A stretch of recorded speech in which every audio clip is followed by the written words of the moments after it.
You're listening to the Pulled by the Root podcast. This is your host, Heidi Marble. Pulled by the Root is so excited to offer our gifted series episodes for the month of December. And we will be starting with Ross John Martin. He is a singer, songwriter, an adopted person who has recently come into reunion. We talk about the 10 things that adopted people want their birth parents to know about reunion.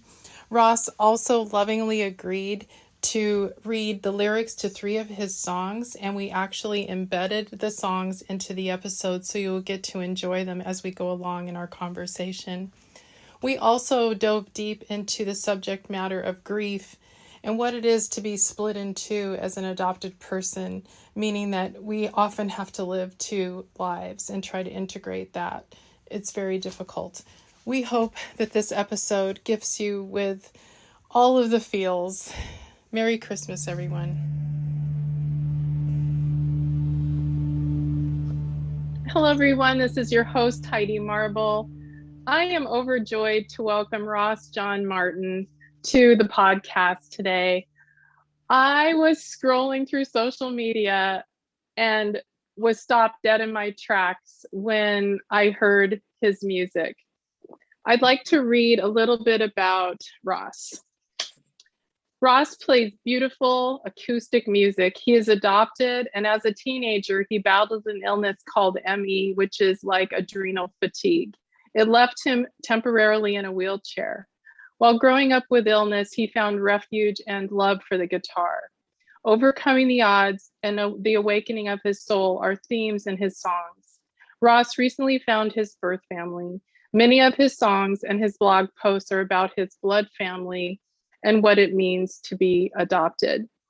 So Ross, before I launch into our questions, I was listening to your music for the last week and I so relate to it, and I'm really thrilled to be able to share your music. We're going to embed it into the podcast. And I just wanted to say thank you up front for your generosity for sharing. And I just wanted to welcome you.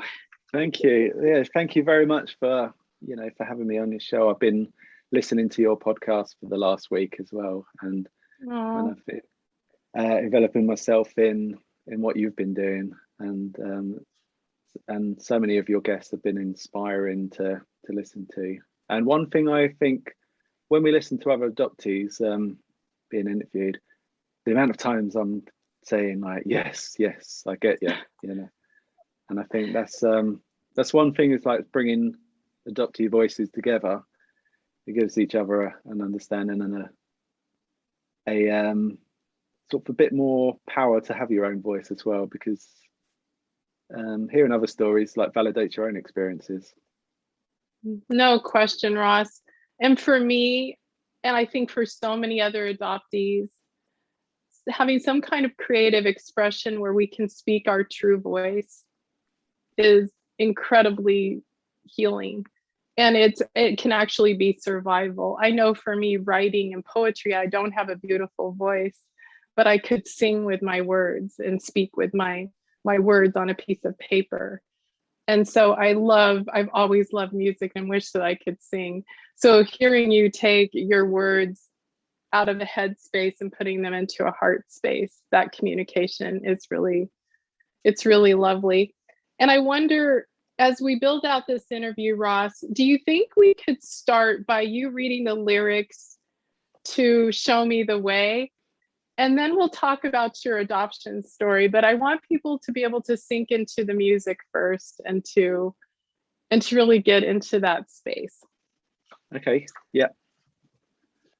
And maybe tell us a little more about how this song originated, so we have some history. Okay, well, Show Me the Way is an old song of mine. This was written long before I'd found my birth family. It's about 10 years old. Many people thought when I first released it, because it was released after my adoptive mother died, that it was about losing her. But strangely, I wrote it before that and recorded it before that, and then it was released afterwards.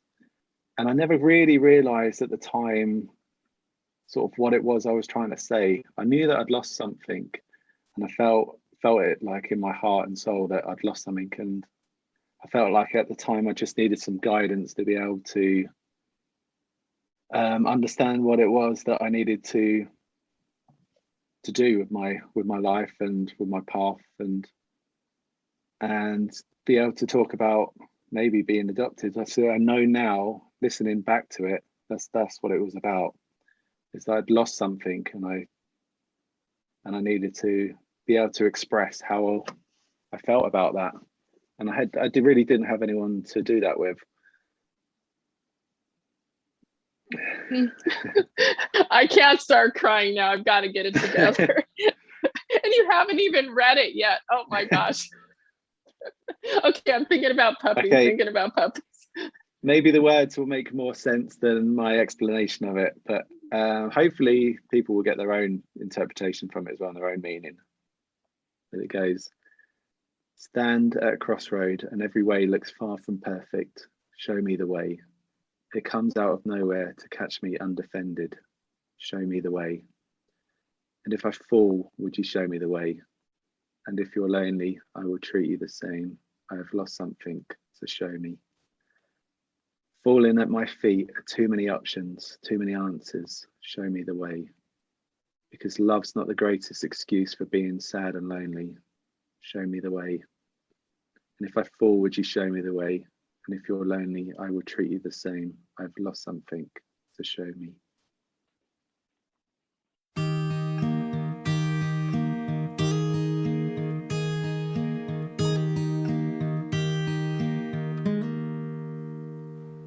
Stand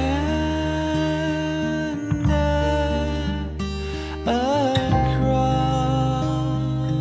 crossroad, and every way looks far from perfect. Show me the way. It comes out of nowhere to catch me undefended.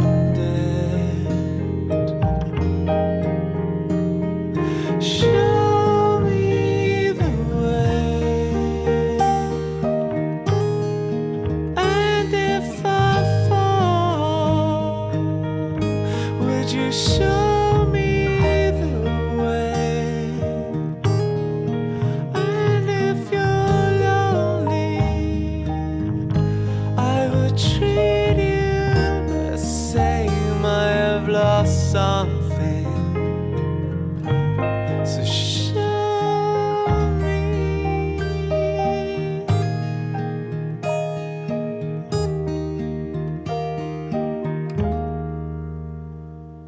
Falling at my feet are too many options, too many answers. Show me the way. 'Cause love's not the greatest excuse for being sad and lonely. Show me the way. And if I fall,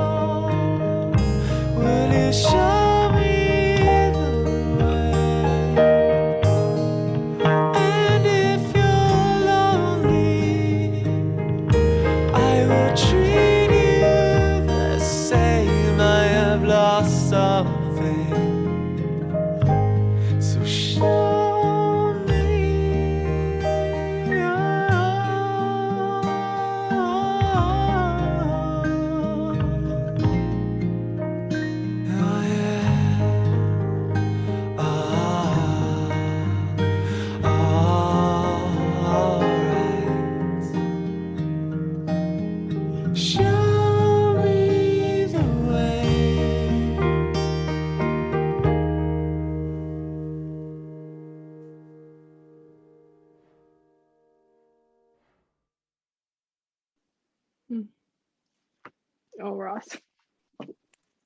So beautiful. Thank you. Mm. Well, why don't we start from the beginning? Tell us what you can about your history so that we understand more deeply your experience as an adopted person. What was it like growing up? When did you find out that you were adopted? Just fill in the blanks for us. Yeah, well, I always knew I was adopted. I never remember a time of being told. I kind of just grew up always knowing, and it was never really talked about in my home. It was, I kind of got the feeling, the sense that just it wasn't something to be talked about. And maybe I had when I was younger, but growing up, we never really talked about it. And I guess I kind of just learned just to be the good adoptee. I think I was definitely the kind of, because I had an adoptive brother and he was a bit more angry and defensive about it, and whereas I was the well-behaved adoptee, I just did what I had to do to get along, and I think that sort of carried through my life a little bit. And I've never really been able to speak about it until now, really. Well, Ross, something really stood out in your blog as I was reading. You were talking about your adopted father speaking about, how blood is thicker than water. And when you would try to, or when you did attempt to inquire about your own history, you were shut down. And I think that you also wrote something about how not only is that a common experience for an adopted person, but we are also shut down by society too. And you wrote about that as well, that we're considered ungrateful. And I think as a young child, that was probably a monumental moment for you where you were like, oh, wow. Yeah. This was when I was a little bit older. Like my mother had died. And I always wish I'd been able to, I always wish I'd been able to talk about it more with her. And I mean, that moment had gone. And for some reason, my adoptive father started talking more. And sometimes he'd be like, you two boys, you're my family. And then sometimes he'd be more like talking about his own brothers and saying, like blood's thicker than water. And I kind of would think, well, where does that leave me? But I never really questioned it. I just was always calm and just like, okay, but there was one time that he showed me my original birth certificate, which I didn't even know existed. He just called me in a room and said, do you want to see your birth certificate? And I was like, yes, I want to see it. And so for the first time, I knew what my original name was, which was Darryl Ballbrook. And I mean, it felt like it was about a different person. It's strange because it just feels like it's not about you. So I was just shell shocked. And he said to me, you're going to have to make a choice now. Either you find your birth family and I will disown you, or that's the end of it. And I said, well, I don't, how can I look for someone that they don't even know them? This is more than just like a quick decision that I have to make. And he said, well, just know that they didn't want you. And then he snatched the certificate from me and burnt it and said, well, that's finished then. And I think that was his insecurities coming out there. That was his. And I do wonder how many, adoptees do have to face those kind of insecurities coming out in their adoptive parents. Whereas really, if he'd have been a guiding light for me and wanting to search my birth family, maybe that'd have been something we bonded over rather than the fact we never really bonded. And I kind of almost resent him in some ways. I feel ashamed to say maybe, but yeah. Ross, thank you for sharing that. trying to gather myself. One of the notes I took, which I think will really highlight what you just said, is you spoke about how adoption splits the child in two. And there was something about that line and what you just said that merged for me. And I'm sure for many adopted people who are listening, and hopefully other people that are listening, adopted parents, to understand the dynamic of those kinds of decisions that should never have to be made. Oh, goodness. So what happened after that? Because clearly you did make the decision to seek out your biological family. Can you shape that for us? Yeah, well, a seed had been implanted in my mind, and it was always gonna, from that moment, I knew my name. So it was always gonna be like there in my head, sort of telling me that, this is something that you should look into. I'd thought about looking many times before and talked myself out of it. And sometimes I'd even searched on the internet, but I only ever knew my adoptive name. So there was no records online and I couldn't find anything. And I always thought it was going to be something that was out of reach for me. I thought I was going to have to maybe hire a private detective or something. And why would I do that for someone that didn't want me?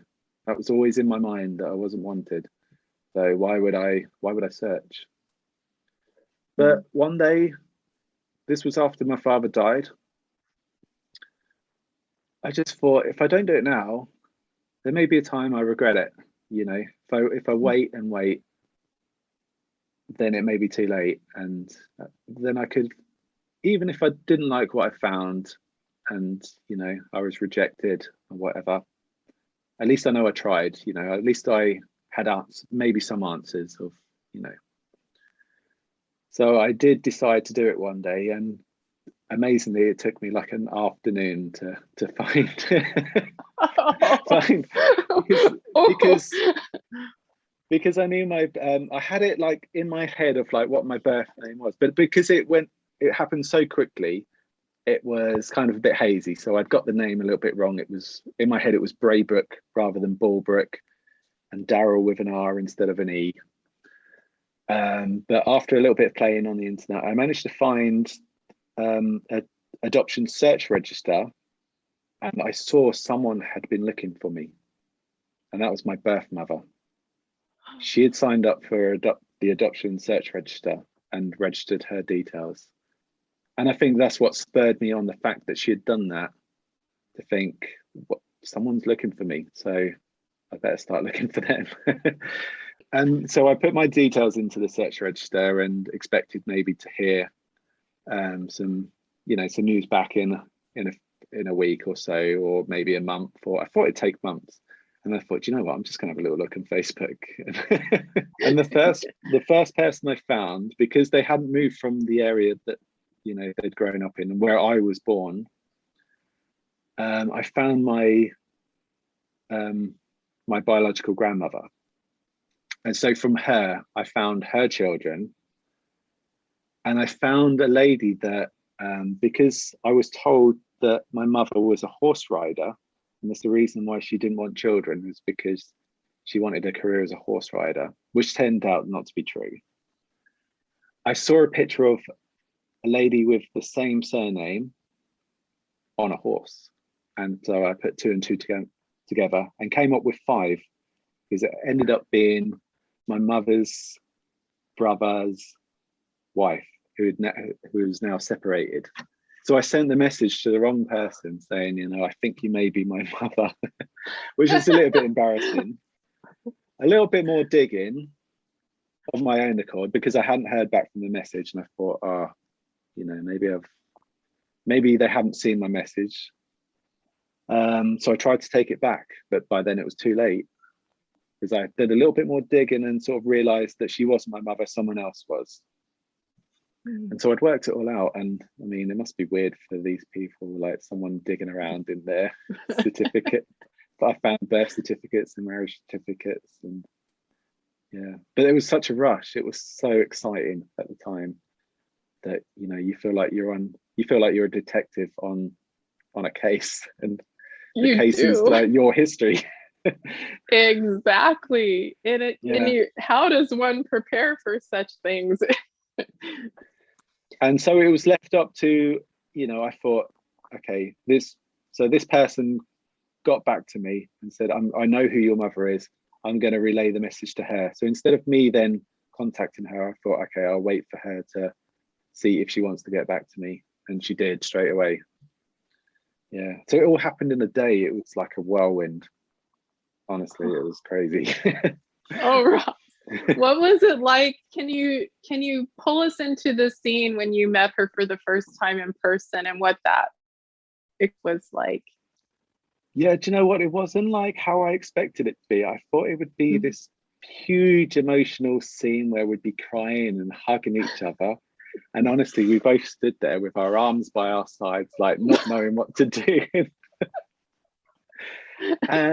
And it almost felt like an out-of-body experience. I just didn't know what to do with myself. And yeah, I was so nervous. But we've been chatting for a good couple of months, every day on Facebook. We've been chatting no end. So it almost felt like I knew her anyway.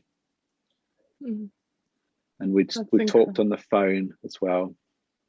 So it was so important to actually see her and meet her, and for the first time. But I know that it's fairly new, Ross. What is your reunion? Have you built a relationship with her? I know you said you were going to dinner with her the other night. So yeah, well, when I first met her, I lived about 300 miles away, and since then I've actually moved to be in the same town as her. Yeah, so we really hit it off, and I see so much of myself in her. And I'm in reunion with my father as well. It's one of the first things she said in the message was like, I've kept in contact with your father, I know who he is, here's his details. So she never kept anything from me. Everything was all laid on the table. She told me my whole story. This is your father. I'd love you to build a relationship with him as well. Yeah. So I see both of them, and yeah, I see myself in both of them, which is mad, which is crazy, isn't it? When you haven't had that as a child, and all of a sudden you've got it as an adult. It's a lot to wrap your head around. For sure. And I love the blog you wrote about the 10 things adoptees want birth parents to know about reunion. But before we get into that, I think it would be the perfect time to introduce another song that you wrote regarding the reunion with your family. I Felt Sunlight, I believe, is the one. Yeah. And I think it'd be amazing for you to read the lyrics to that. Okay. So this is I Felt Sunlight. And it's really about the moment I met her and saw her for the first time. And, I felt sunlight coming into my life, and I felt like a little bit of my soul had repaired itself. Though it was spring, my leaf had fallen from the tree. Alone you carried me, protected what you couldn't keep. I felt sunlight when I knew your name. The clouds opened and I lost all pain. Oh, and though I grew so strong, I always dreamt of you. And in my innocence, I knew you before we'd even met. I felt sunlight when I knew your name. The clouds opened and I lost all pain.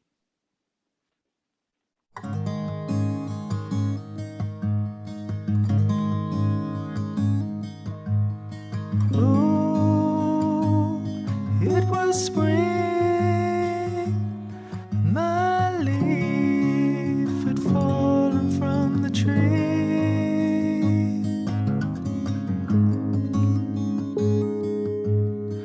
Alone, you carried me, brought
goodness. Beautiful. So So beautiful. that first bit is Mhm. about my leaf had fallen from the tree, even though it was spring. It was just sort of kind of trying to represent the fact that it was too early for me to leave her, you know, and that the leaves don't fall from the trees in spring. It's too early in the cycle. And the fact, the part about protected what she couldn't keep, she kept me a secret for 7 months.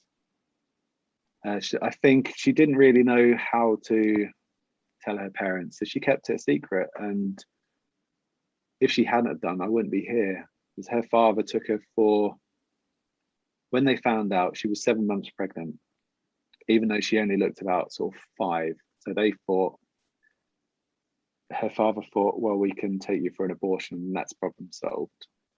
And so when she got to the doctors, she didn't say anything, but when she got to the doctors, it was obviously, you know, she was too far gone. She was 7 months. So if she hadn't have kept me a secret, I probably wouldn't be here talking to you right now. So even though she knew she couldn't keep me, she protected me in those moments.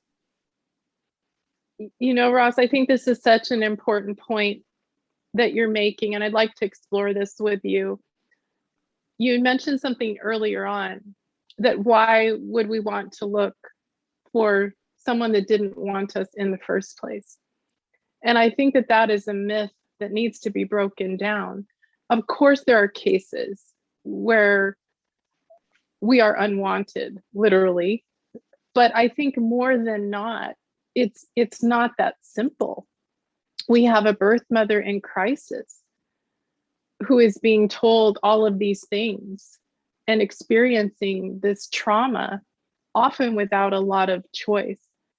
And I think that we need to give a shout out to our birth mothers instead of resenting them, you know, that trying to understand where they were at, I really believe is an opportunity for us to take a step toward our own healing, because we write our own story in our mind about, wow, you're yucky because you gave me away and I don't want anything to do with you. And what can you speak to about that? Because when you found her truth as well, it became your truth. Yeah, her story was my story. The start of my story began with her, and so it's so important to know that. But it was such a shock for me to find out. You know, I just always assumed that I wasn't wanted, and it was as simple as that. It was a simple decision, and if I'd have known that she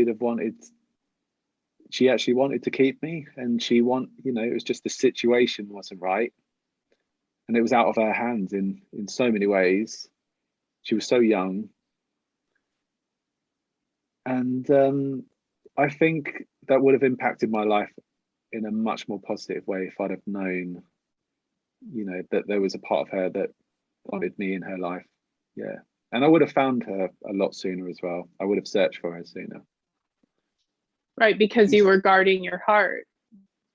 Yeah, definitely. Assume that's the reason why you were given away, because it was just because you weren't wanted. So, why would you find someone that didn't want you? I don't think it's ever as simple as that. So that speaks to, you talk about the 10 things adoptees want their birth parents to know. And we were just talking about this. The first one is we're guarded with our feelings at first.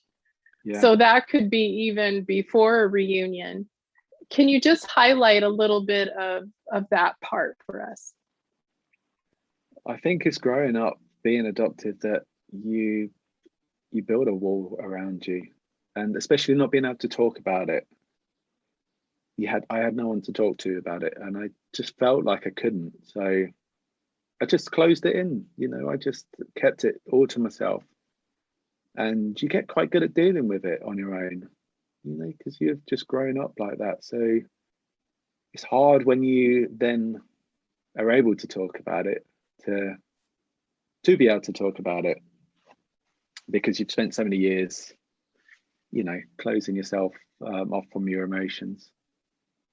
But when I ended in reunion, and especially when I came out of the fog, it was almost like I let my guard down too much. I felt like an exposed nerve, you know, and I felt everything. I felt so much love and pain, and it was so overwhelming that I kind of, in some ways, I recalled a little bit and tried to put that wall back up again because it was so painful.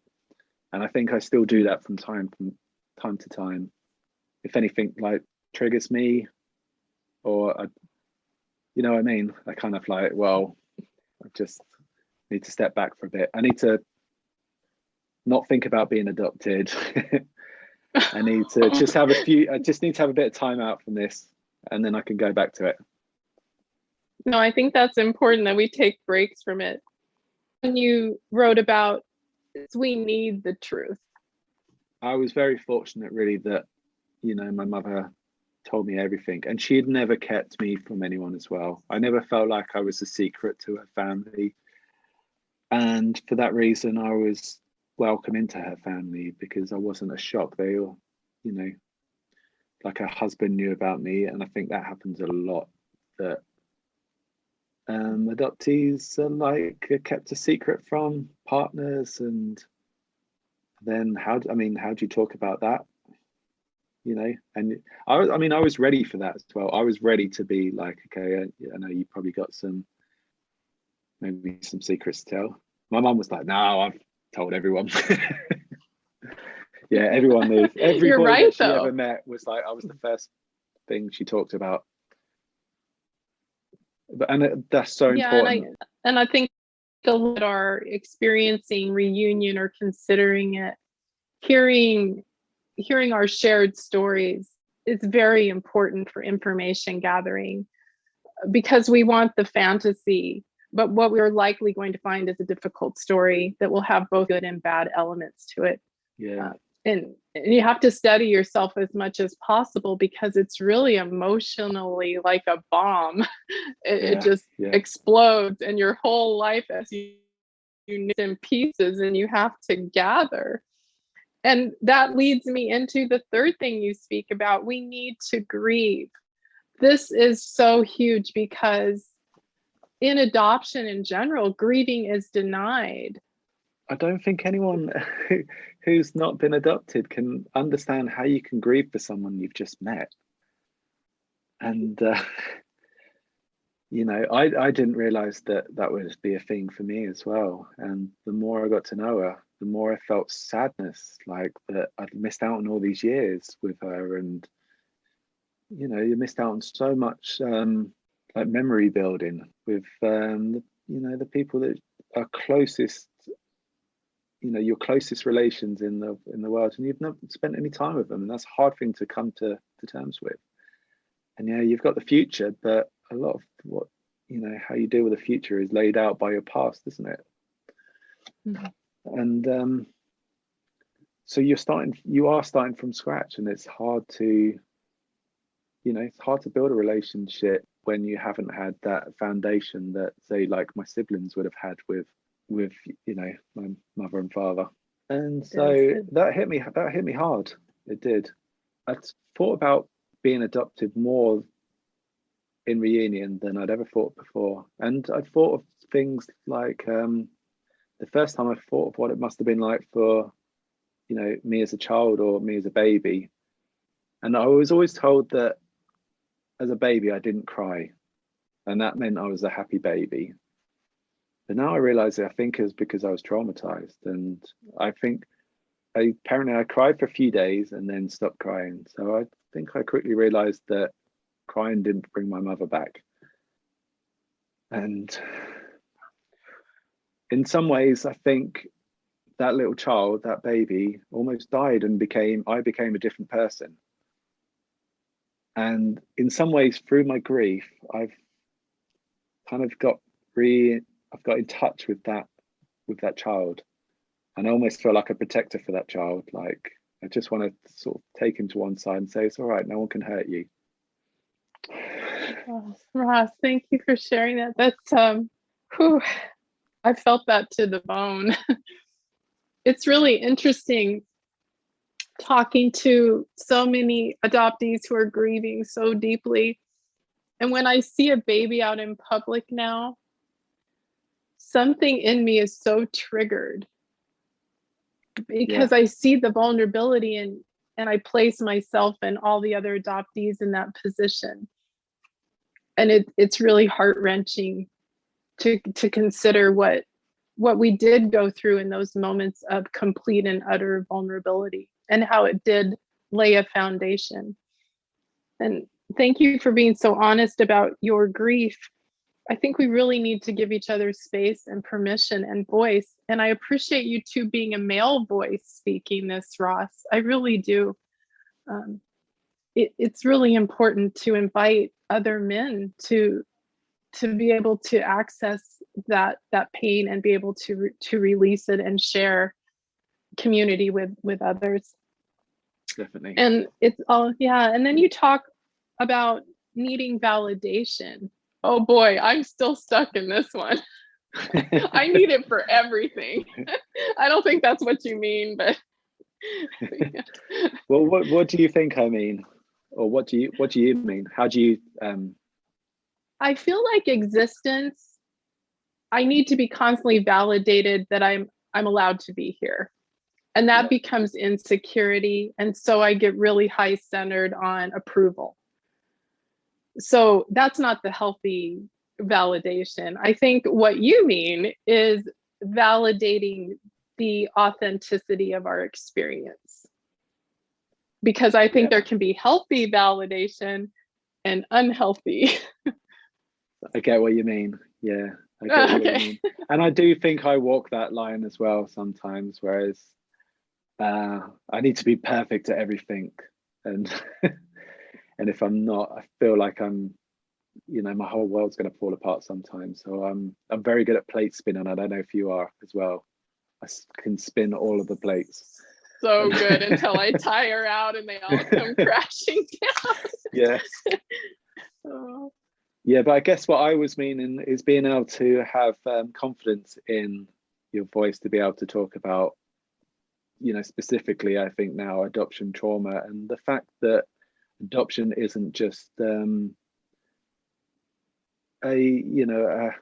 happy experience for everyone and a perfect ending to a story is so much more complicated than that, and we need to be able to talk about that. And I don't think adoptees are often allowed to have that voice. They're often, shut down so many times in so many different ways. Well, and when I read in your blog too that you received a letter or some sort of pushback about not being grateful, and you responded with such respect and authenticity. I really love that. Can you speak a little bit more about that experience and how you responded to it? Because I think that's validation. I can't remember what I wrote now. Yeah. It was about adoptees throwing the adoptive parents under the bus, wasn't it? Yes, it was. And this is what I want to get across, is the fact that we can love and respect our adoptive families and still need more. We still need to find out who we are, and we still need to be able to understand ourselves through seeing someone that's related to us and someone that shares our same genetics. And I mean, it doesn't mean that we're going to throw you under the bus. I think I would have had so much more of a relationship if my parents had talked to me about it and said, I don't mind if you find your birth family. I know it's an important part of who you are, and I think denying that is just going to cause rifts. Ross, no truer words have been said. I can appreciate that it's very difficult for adopted parents because they want to have the baby to themselves. But when you adopt a child, the reality is you are splitting them in two, as we spoke about earlier. Yeah. They come with this duality, and there is so much pain involved when that is not acknowledged and validated. So thank you for saying that. I think it needs to really be emphasized. A lack of education for the adoptive parents. I mean, I think Yes, maybe they're sold that blank slate they are. idea. And, Mhm. you know, a lot of the times people adopt because they can't have their own children. So they want a baby as if it's theirs. And I think sometimes it's hard for them to get past their, you know, their own insecurities that it's not your biological child. It's got a biological history of its own. And that's important to that child. And it's going to be more important as they get older. It's going to grow. Mhm. It's going to grow. The desire to know is going to grow in them. There's no question, Ross. And we talk here on the next point. We are often overwhelmed. Oh boy. Yeah, let's sink into that for a minute. I don't know about you, but I don't even get a break in my dreams. It's 24/7. Yeah, I mean, coming out the fog was intense for me. It was. I barely got through the day sometimes, and I feel kind of bad now for hiding sometimes the way I felt for my wife because I didn't want her to worry. But I'd be in my job at work and I'd be just on the edge of tears, and I'd get home, I'd be fine, and then I'd go up to bed and cry, and it just was just too much for me at some points. And you know, but I wish I'd talked about it more with her because you know she's always been there for me and she always will be, and she wants to talk about these things, and it does help when you talk to someone as well. It does, Ross. And we talked a little bit before we pushed record about your beautiful wife and her role in this. And you brought up a really great point that we really aren't talking about what this means to our spouses and partners, our person that stands by through all of this. And I know we also discussed, you know, when you're first in reunion, food doesn't matter, water doesn't matter. You're just like, go, go, go. And you become obsessed. Let's just speak a little bit about that since we're on the subject of being overwhelmed, because the people in our lives, there's also a reverberation into their lives when we're experiencing these things. I think when you're in that reunion bubble, you forget there's people that are impacted so much by it. You know, your partners and your immediate, you know, your family and friends, and everyone's impacted by it in certain ways. And certainly for my wife, I think she'd always been the one that had pushed me to having the confidence to search for my birth family. And now I was having a reunion for my mother. I think she was kind of like, whoa, this is intense. You know, it's almost like a love affair because you're just obsessed with that person. It's just like you create that little bubble together. And it's hard to let other people in, certainly at first. Exactly. Because I mean, how would a baby be with their mother? And it's just that they're your world, you know. And so I think for that little bit of time, you want them to be your world, and you just want to speak to them every minute of the day. I think for us as well, there was a bit of age regression, and there was almost like it's hard for me to sort of say, it's a bit weird to hear, but I almost felt like I wanted to be a baby again in some ways, or at least a child, and just have that sort of child mother relationship that I missed out on with her. And I think for her, she almost regressed back to being a teenager again, and she'd have to admit that. And I think that was strange for my wife to see. Yeah, but I mean, she's coped so well with it. She's been amazing through the whole thing. She's always been my rock. Oh, well, Ross, I'm so glad that you had her to root you in this experience. And I don't think any of that is weird. If you think about the time lost, it's, you just want to get it back. And to me, it feels like a normal response, but. Yeah, it's a normal response to an abnormal situation, I guess. Yeah, that is for sure. And part of the like obsession is the genetic similarities. I think a lot of people don't understand this that aren't adopted. I've been in reunion 20 years and I still will watch my sister's hands. We'll be sitting together and her hands are doing the same. And I'm like, look, our hands are doing the same thing. And she could care less. But for me, You're like, yeah, okay. I'm ecstatic. Yeah. And do you think when you was growing up without that, you noticed it in other families? Oh, so much. Even in my own Yeah. family. I And I would see don't them when think, they were together and be yeah, jealous of that. my Yeah. adoptive families, I'd see like how similar my cousins were to their parents, and I'd see that resonating up through to my grandparents. I would see parts of, my cousins in my grandparents, and of course I wasn't part of me, even though they were such a good part of my life, and they've been very accepting of me finding my birth family. And my auntie and uncle said to me recently, my adoptive auntie and uncle said to me recently, I'd do the same thing as you. And you haven't just found your birth family, you've found a part of you. And I think that's so important when you think about what genetic mirroring is. It's seeing parts of yourself in the people that you love. And I think that gives you confidence and strength in yourself, because you're seeing it in the people you love around you. And I think you definitely missed that as a child. Well, and really it's how human beings were built fundamentally, to be in family, to be in a tribe, to have those similarities. Oh, now we're back to this one. Aren't we? We are so hardwired. So now we're on number 7, Ross. We feel split. We've said this a couple of times, but this is another iteration of that. Here we are, split with the mirroring, split from our family, sometimes split inside of our own soul and our own mind. Yeah. What can you speak more about that we haven't really talked about in the interview so far, that you'd like to finish out with that whole idea of being split? I guess it's just like feeling fractured inside in some ways, but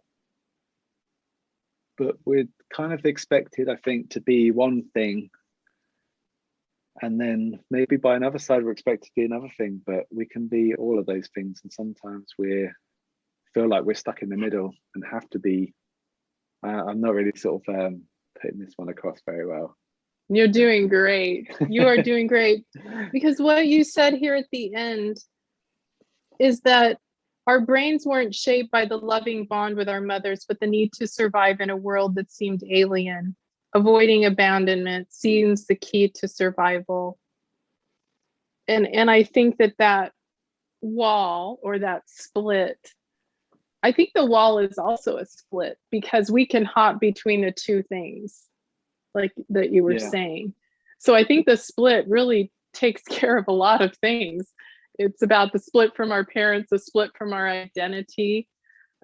I think sometimes we're split from who we were truly meant to be as well. And that we have to become almost someone different just to survive.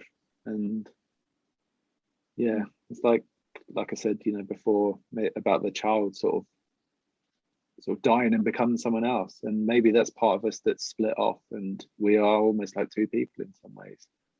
And I always liked I always liked my star sign, because I was a Gemini, because I always felt like that. I always felt like the twins. I'm a one-person twin. That is going to be the title of this interview. One person. That is such a perfect way to describe it. And then we're going to drop down into the 8th thing, which is the longing to bond with our natural birth family. I really want to emphasize that this is normal, because for so long, and I know many adopted people feel this way, they almost have shame that they have that desire. I have the nice bedroom, I have the family, I have the food, I have everything I need. I should be grateful. Why do I have this desire to do this? And I just don't think we can emphasize it enough, that it's normal. Yeah, I think it's the primal instinct, isn't it? To need to know where you're from. You need to know your roots and your ancestry. And there's so much now on the internet and in the world about people's ancestry. It's like well, why deny that to someone? It's obviously so important to people. You know, people make family trees and they search for their ancestors and they want to know more about their history, and it's just ingrained in our DNA, isn't it? So to deny that to someone, I think, is just wrong. Yeah, I could not agree with you more. And I love this, Ross. We're on number 9 now. We don't know what to call you. I think this is spectacular, and I love that you call your birth mom. I love that. That was your. I felt the same thing. You know, what do you do? So can we talk a little bit about that? Yeah. See, it changes all the time what I kind of call her sometimes. Sometimes I call her my mom. Sometimes I call her my birth mom. Sometimes I call her mama. Sometimes I call her, but I don't really like calling her by her first name, but sometimes I do it. Sometimes I don't even know what to say. I'm just like waiting for someone else to kind of say it.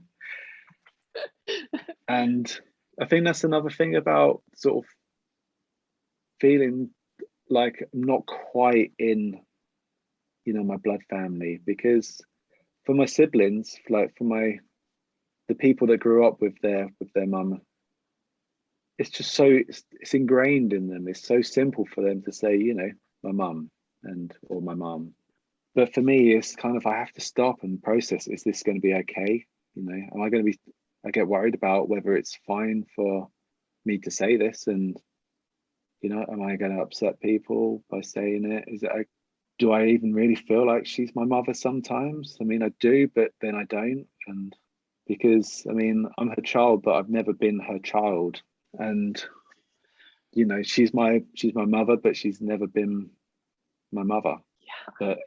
And that's just, I don't know if it will improve. I don't know. Sometimes I have to go, well, it doesn't really matter because we've got a wonderful relationship and we love each other so much that, you know, maybe these things will come in time, maybe they won't. Yeah, I think it's an important point to make, though. Yeah. that is another thing that we're facing in reunion is this confusion. Yeah. And you're right, it'll be yeah, isn't that just saying it all? I don't think some of the because I've met like you know, like a grandparent and I've met like an uncle, but the way I word them is like sort of relative to my mother. It's like my mother's mother and my mother's brother. But strangely, it doesn't seem to apply to siblings. I think maybe because there's like, no, yeah, you're my brother and sister sort of thing. And we've kind of, that has sort of happened quite sort of naturally, I think. Yeah, even though I hardly know them in some ways, you know. Yeah, thank you for sharing that. And then we are on the last one. We don't know where we fit. Boy, I'm going to read the last line of what you said in the blog on this subject. My mother wants to bring me into her world, and part of me wants to be there, but part of me doesn't trust the new world because it once rejected me. Yeah. That's it right there, Ross.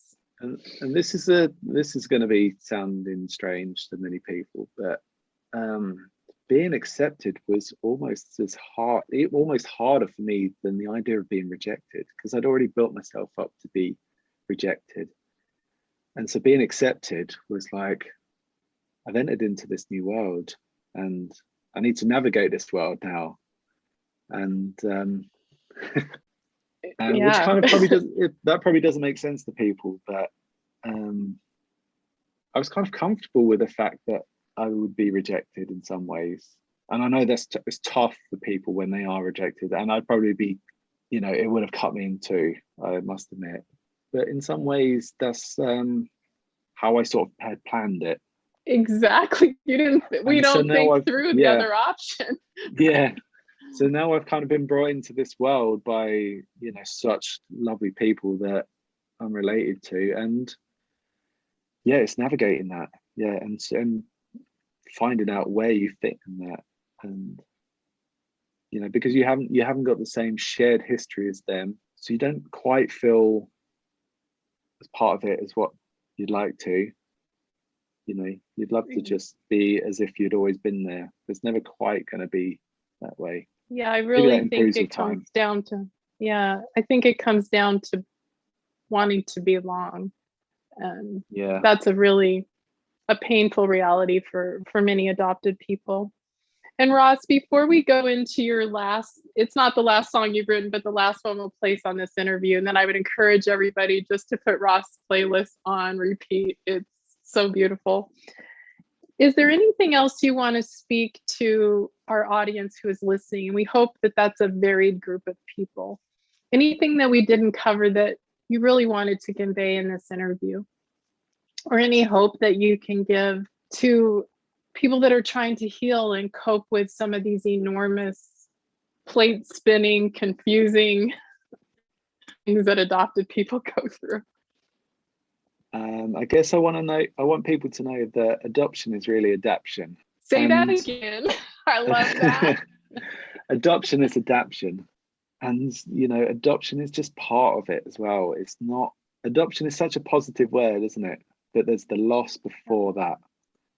And there's the adaption after that. You know, the adoptee has to adapt to people that are genetic strangers to it. And, you know, we become very good at adapting. And I think we really need to adapt the way we think about adoption, that there's loss in every single adoption, even if it's a good adoption. You can have negative feelings about being adopted and still love your adoptive family and still be grateful and appreciative of the opportunities you've been given in life and where you've come from. But it should be everyone's right to know who they are and where they've come from. So beautifully stated, Ross. And I love that we're going to end with this very beautiful song. And can you tell us a little bit more about Stillness and how it came to be and why you decided to pick it to end on? Okay, this was really when I was coming out of the adoption fog, and I was being hit with the grief of what I'd lost. And it was like I just couldn't get any peace. I couldn't even sleep because it was just filling up all the moments, even in the stillness of the night. It was just is about the words we never said, when that I never had the opportunity to say to, you know, to my birth parents. But there's a part in this song which I think offers a little bit of hope, and it's that we can try and come to peace with what's happened and with our past, and, you know, we don't have to let that define us. And for me, sometimes it's through my songs and being able to express myself creatively, and it may be with breathing practices or using meditation. I can do that as well. And I think for all of us, we need to find something bigger than ourselves to concentrate on and to give ourselves healing. And that may be your children, it might be your creative outlets, or it might be talking about adoption. But I think we can all find peace, hopefully. Oh, wow. That's so beautifully stated. So are you willing to read the lyrics for this song? Okay. There's this stillness. For once I know just what I want. Indecision waits, like an old friend at my door with its creeping ways. These days there's so much noise and it's filling up my head. Even in the stillness of the night are all the words we never said. Oh, raise my mind across the world, taking flight. Oh, wake my eye so I can feel at peace tonight. The sand is slipping through my hands. I can't slow it down. All the moments that we lost, the silence of that sound. These days there's so much noise and it's filling up my head. Even in the stillness of the night are all the words we never said. Oh, raise my mind across the world, taking flight. Oh, wake my eye so I can feel at peace tonight. Oh, Ross. This interview has been such a gift, and I know so many people will be helped by it. Thank you for your presence, your generosity, your kindness. And I can't wait to follow up with you and see how things go. Yeah, thank you so much for talking to me. It's been wonderful. And you're such an amazing host. Thank you. I wish we were close enough. I'd actually cook for you. That's where my hosting powers are. maybe one day you and your wife can come. We'll do it. That's good. I'm always hungry. Oh yeah, me too. Me too, Ross. Thank you.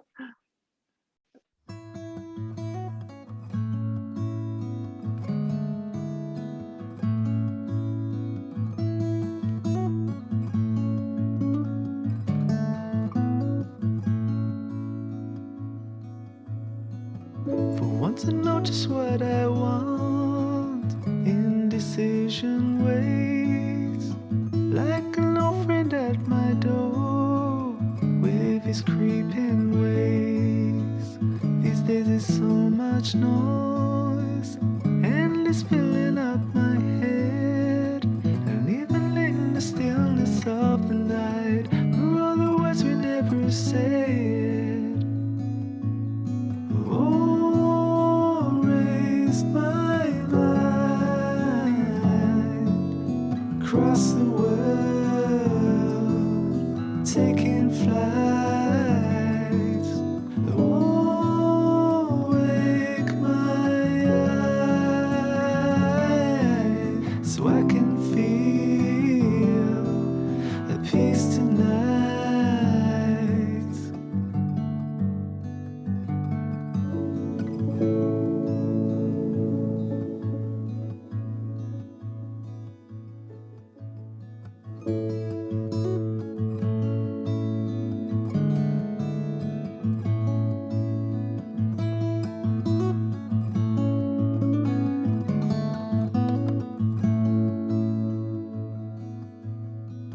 The sun is slipping through my hand. I can't slow it down. And all the moments that we lost, the silence of that sound. These days there's so much noise, and it's filling up my